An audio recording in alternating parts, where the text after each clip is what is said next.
ہے یا عورت، بدبخت ہے یا نیک بخت، اس کی موت کا وقت کیا ہے اور اثر کیا ہے، اس کا رزق کیا ہے، کس زمین میں یہ مرے گا؟ تو اللہ تعالیٰ جواب دیتا ہے کہ سب کچھ اس کے بارے میں لوح محفوظ میں لکھ دیا گیا ہے۔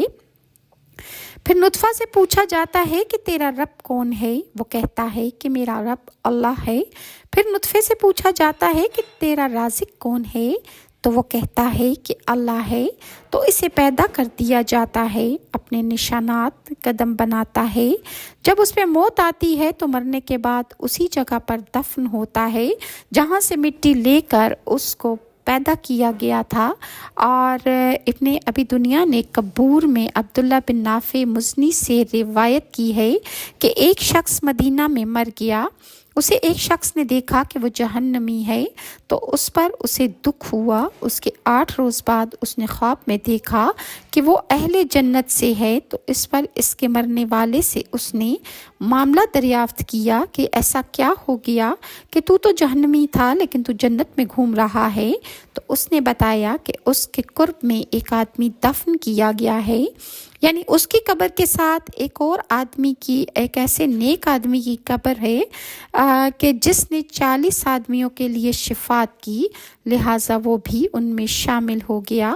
یعنی اگر کوئی نیک روح قبرستان میں دفن کی جاتی ہے اور وہ جنتی ہے اور اس کے نیک اعمال ہیں تو اس کا اثر ارد گرد کے مردوں پر بھی پڑتا ہے، اور اللہ تعالیٰ اس کے اچھے اعمال کی بدولت ارد گرد کے لوگوں کو بھی بخشتا ہے۔ اللہ رحیم و کریم ہے، اور اللہ تعالیٰ ہم پر بھی اپنی رحمتیں اور برکتیں نازل فرمائے۔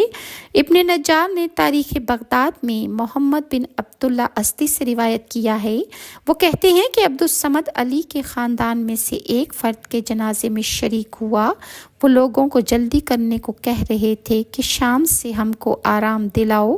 جب اس کے بارے میں پوچھا گیا تو انہوں نے بتایا کہ میرے دادا نے حضرت عبداللہ بن عباس سے روایت کی ہے کہ انہوں نے رسول اللہ سے سنا کہ آپ نے فرمایا کہ دن کے فرشتے رات کے فرشتوں سے زیادہ رحم کرنے والے ہیں۔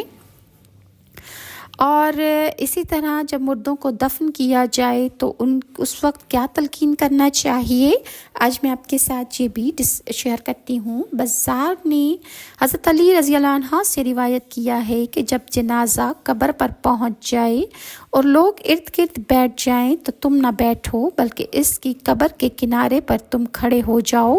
جب مردے کو قبر میں اتارا جائے تو تم یہ پڑھو، ترجمہ ہے کہ اللہ کے نام سے شروع کرتا ہوں